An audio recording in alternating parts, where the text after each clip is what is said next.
going on YouTube? Just sitting here with Syd Elliott going over a few questions, doing a quick client spotlight. Syd, name's Chris. How are you doing? Good, how are you? Mind if we do a few interview questions here with you? Not at all. Perfect. So first things first, Syd, what motivated you to start working out? I just wanted to be stronger and I wanted to get some help setting some goals and accomplishing them. I had trouble accomplishing goals. I would just look at it as a big picture, and coming to the gym, it's nice just going little by little to accomplish big goals. Right. So, while accomplishing those goals, let's go over kind of like what we set up for you, both your sophomore, junior year, senior year. So, if you guys don't know, Sydney started out doing this because she wanted to get better at volleyball. Her first thing that she told me, she wanted to jump higher. She kind of wanted to get rid of some of her noodle arms. She wanted to be stronger and run faster and all that good stuff. So let's go to sophomore year. What was the one thing that we talked about when you first signed up during your sophomore year that you wanted to accomplish?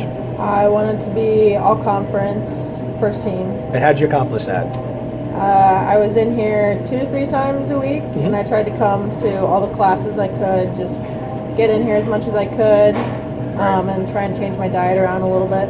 Yeah, and that being our first year, we actually spent a lot of time trying to get a little stronger, going through the progressions that she had, a lot of the weightlifting that she did at school. You know how difficult it can be when you have one coach looking after 28 people. So she really benefited from the one-on-one time, the one-on-one attention, going through some of the progressions and all that stuff to kind of get it done. Going into your junior year now, what was the goal for that year, and how were you able to accomplish that? Same thing. First team all conference, but junior year we started thinking about college more and where I was going to start going with that, so that became a more serious thing. Right, and what else did you do besides the gym to get yourself prepared for volleyball season? I know that you were talking about Chicago trips and all that stuff, so what did you do? Was that every day? Towards the end of my sophomore year, I played in Chicago for a very good club, and that helped me out a lot with the whole volleyball dynamic side of it, but it's not just about volleyball, it's about being fit, and this being here helped me the most with that. Right. So let's go into some of the exercises that you did. What was your favorite exercise? I think we can already tell right now what your least favorite exercise was. So go ahead and go with some of that.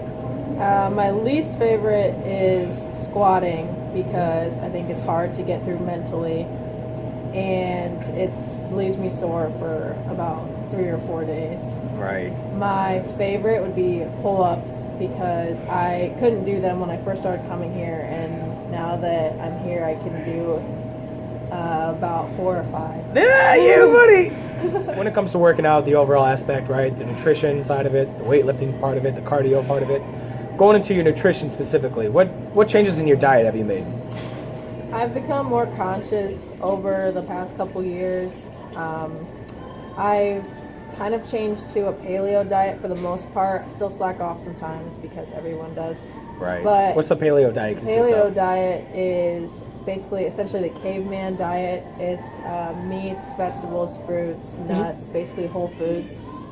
And it's made me feel a lot more energized and just better overall. You don't feel gross like when you eat the processed foods that are in the American diet today. Right. When it goes to the caveman diet, has it affected your performance? Has it helped your performance? Also, do you still indulge in like the cookies and stuff like that? Because I'm not going to snitch on you, but just yesterday you brought us like 4 cookies, and I know that's not a part of the caveman diet. Yeah, I mean, when mom makes cookies, you got to eat them. Yeah, it couldn't be a better answer than that for sure. But performance related, go over with that. Yeah, initially, since it was so different, I kind of felt a little weaker at first because it's just a change, and change is going to do that. But I feel a lot more energized, and I don't need like a pre-workout or an energy drink or something. I can just go right into my workouts because I feel ready and energized. Yeah, that's good feedback.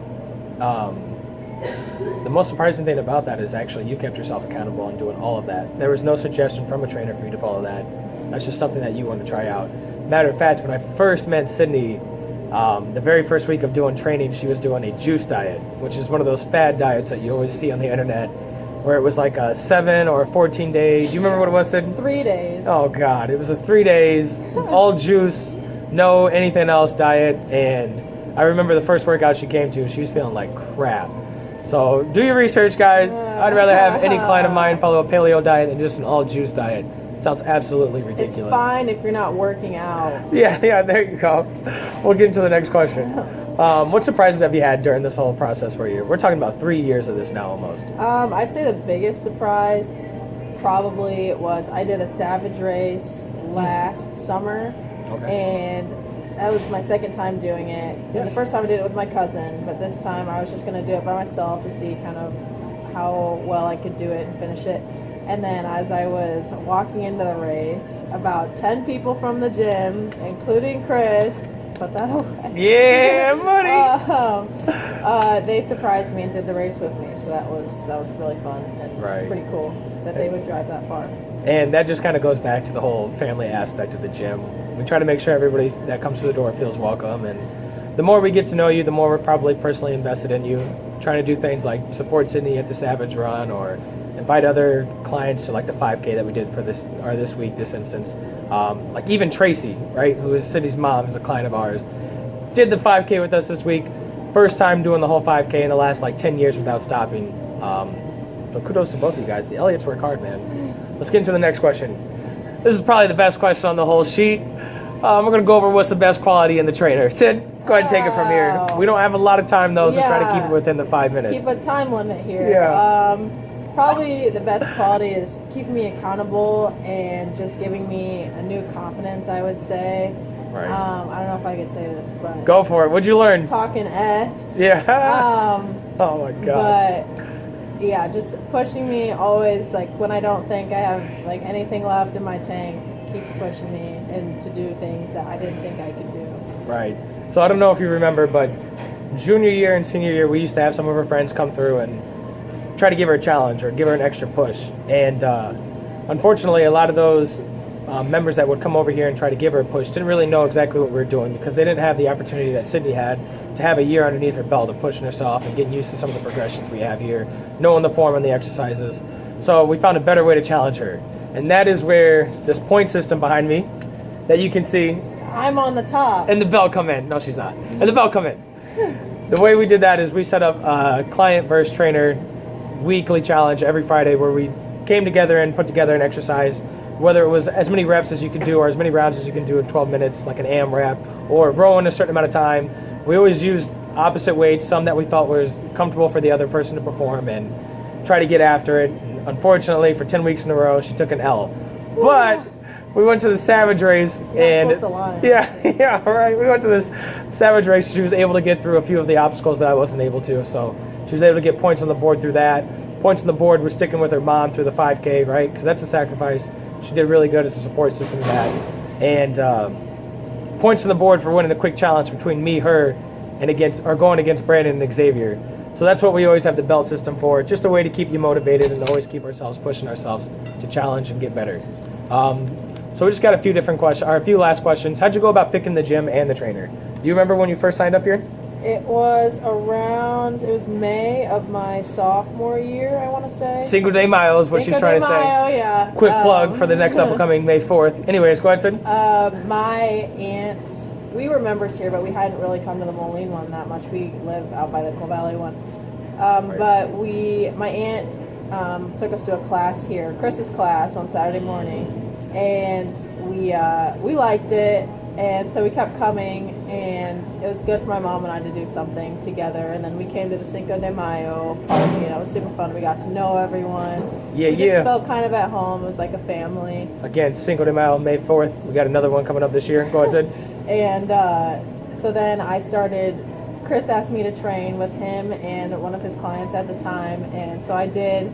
I was sore for about 5 days, but I did enjoy it, so I kept coming back. That's what the juice diet does to y'all. Yeah, keep going. It was the juice diet. Yeah, right. And we just grew closer with everyone, and now it's like a family. So. Yeah. So the closing question is, what can you do now that you couldn't do before, physically or mentally?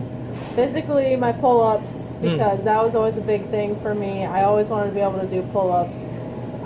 So that's something I've accomplished. I'm still working on doing more of them. And mentally, I would just say I have a lot more confidence. I feel like I can take on a challenge head on and not be super nervous about it and just go for things. Yeah, the main thing I would say is confidence. Last 3 years, we went from a shy person who kind of just conversated with those that talked to her to a person that's pushing new people that come to class. For instance, we got a little boy in here named AJ that just started out. He also goes to Allman. Shout out to you, AJ. That had issues getting through the first few classes, and Sydney's stepped aside and kind of helped him out through some of the classes and encouraged him to stay with it, and has now projected the confidence she's gained onto him. So yeah, if you guys have any more questions, you're more than welcome to stop at the Top Shape Gym over here in Moline and try out a class like Sydney did, or get yourself set up with a new member assessment and just try out a session to see if you like it and possibly grow into your own and see how much you like it. If you got any other questions, go ahead and stop by. We appreciate you guys' time today.